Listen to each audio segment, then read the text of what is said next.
Šta, da me nije bolila tetovaža, pa nije me toliko bolila. A kad ćeš Edita da istetoviraš?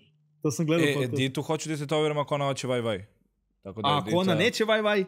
Onda neću ja Edit. Što? Uradiš na peti, šta to skine? Što ne uradiš prije biznis?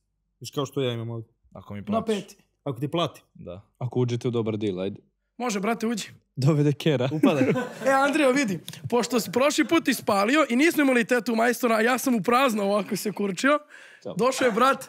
Ovo je moj brat Kovač, tatu majstor koji je došao samo vaja da istetovira u ovoj emisiji.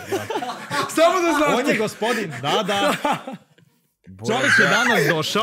Čovjek je danas došao da ti istetovira Pljuga je biznis. Ja to za 3000 eura istetoviram. Vidi, druže, nema PJB ti nema tetovira. šanse, brate, nema šanse. Aca gleda buraz, Aca će da me za radijator zaveže. Na peti. Nema Ma neću bre, hoću da doniram krv bre, posle neću da mi ide... Čuti se s pete, može. Slušaj, da ti ja kažem, pošto ja sam znao da ti ne smiješ da tetoviraš, da imaš tu jednu tetovažu, da te bolela i sve to.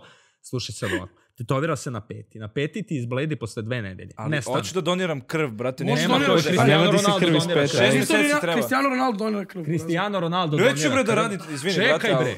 Slušaj, mogu da ti završim. Ja na peti... Neću bre da radim tetovažu bre. Slušaj drugu, imam jednu, dovoljno mi je, brate. Čala mi izbacu iz kuće, brate. Slušaj, na peti ti tetovira PJB. Malim stojim. Nije kao ovo. PJB, free hand. PJB zvuči kao pa jebem ti nešto, buraz. Pa kako god da ti zvuči, moraš to da uradiš, dečko je otkazao termina da bi došao ovdje da bi ti to uradio.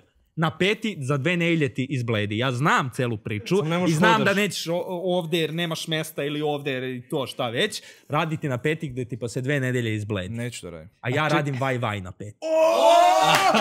To nije bio dogovor, to je jaja. A? A sad si ga... Ajde! Ovo nije bio plan, dopada mi se ovaj šmekerski. Kako ste me namestili, brate? Ajde, to je 3 slova više nego ti. Ste me stvarno tako namestili, buraz. 5 dana će nestane, idemo u kurac. Ovdje će prvo da umre koliko mi smrde noge, buraz. A iz daljine? Iz daljine. Na Wi-Fi ima aplikacija za to. A ovo, brate, tebi neće bude dobro, brate. Igla ima da... Da ti moraš vajati. Brate, izgoreće ti mašinice. Ali ajde istom iglom da se zezamo malo. Ovo je... Ne igramo to, brate. Ne igramo tu igru.